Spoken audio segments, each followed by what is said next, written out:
Alright guys, I just finished watching Echo on Disney Plus. I thought this was a mostly pretty excellent show, but there definitely is some shortcomings. I don't think it really quite stuck the landing the way it wanted to, but let's go ahead and discuss Echo.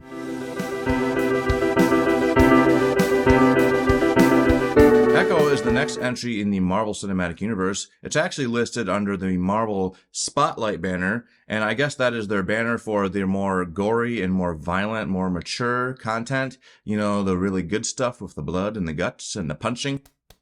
And this show stars Alaqua and Vincent D'Onofrio. For starters, this show is actually a spin-off from Hawkeye. So you do have to have seen Hawkeye if you really want to follow what's going on in this show, because Hawkeye directly leads into this show. Spoilers for Hawkeye.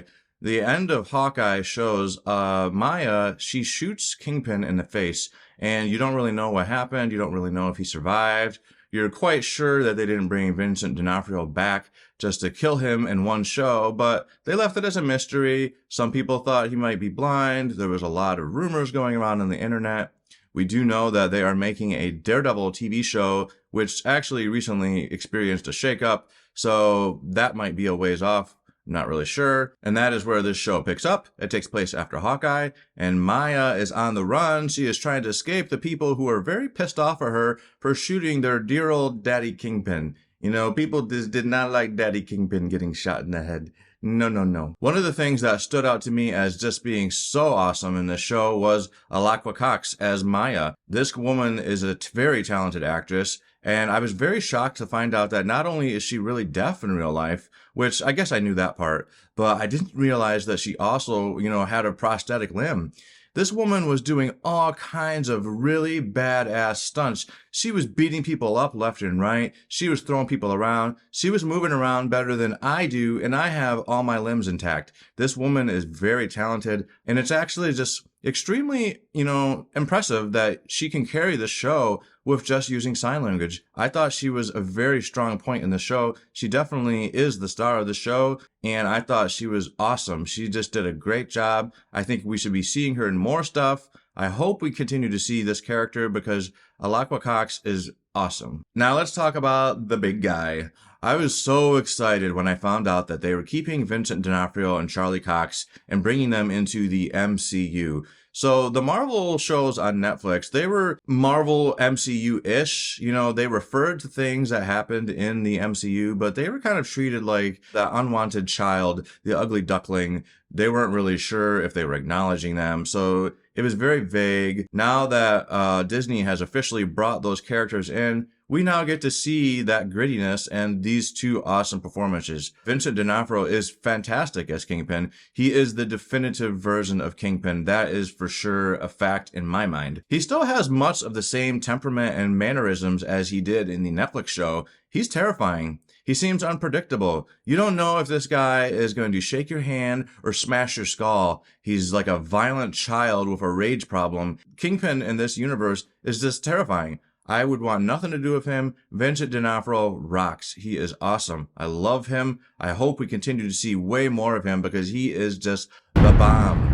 Now, since this show is part of the Marvel Spotlight banner, we get to see a lot more unique violence going on in the show. This show feels just like you're watching Netflix Daredevil. There is blood, there is guts, there is brutal violence. It's really awesome, and it feels more appropriate because, when you're watching these Marvel shows and people are getting punched and they're getting kicked and they're getting thrown around and they're barely getting any blood, it is a little distracting because in real life, these things happen to you. You're going to be showing a lot of blood and a lot of damage. And so it's really cool to see that kind of stuff finally in the MCU. Now, I talked about Alaqua being fantastic. I mentioned Vincent D'Onofrio being the bomb, but there were some also really good other performances in this show.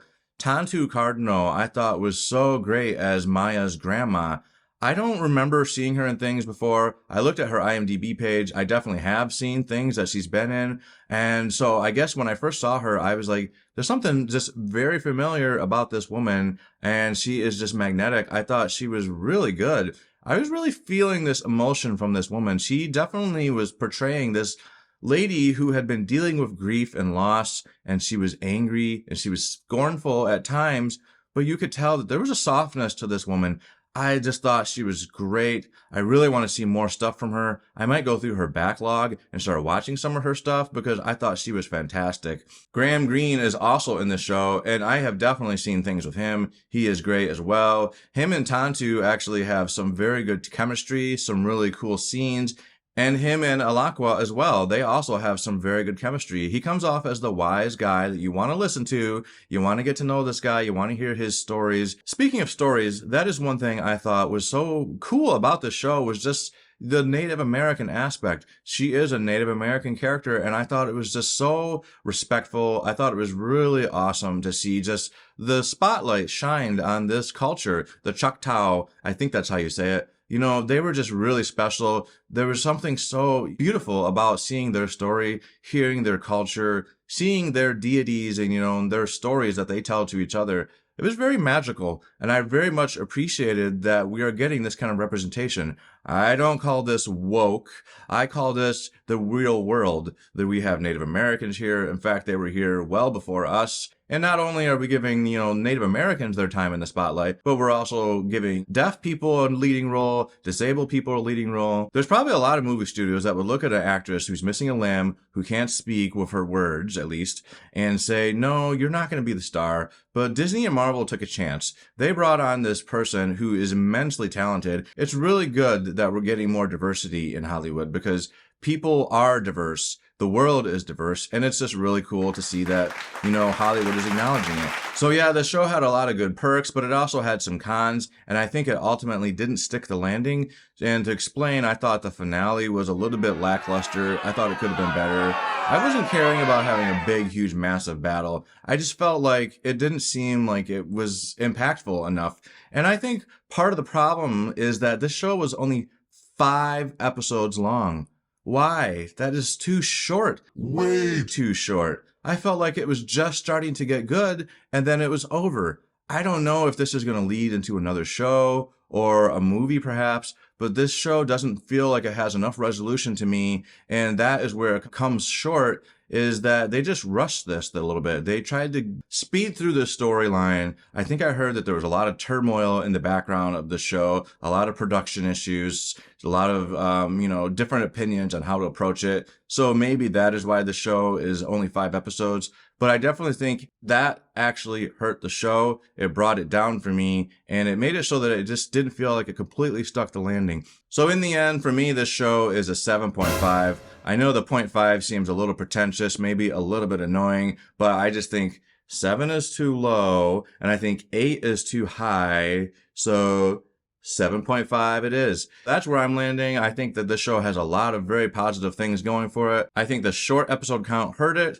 and I think that it could have been better with the finale. But let's see, maybe this is going to lead to something more interesting a little bit down the line. So we'll see how that works out. If you liked this review and it made you decide that you want to watch this show, please like this review. And if you want to see more things like me and my opinion and my personality and this hat, then subscribe to this channel. And that's all I got for you. Later.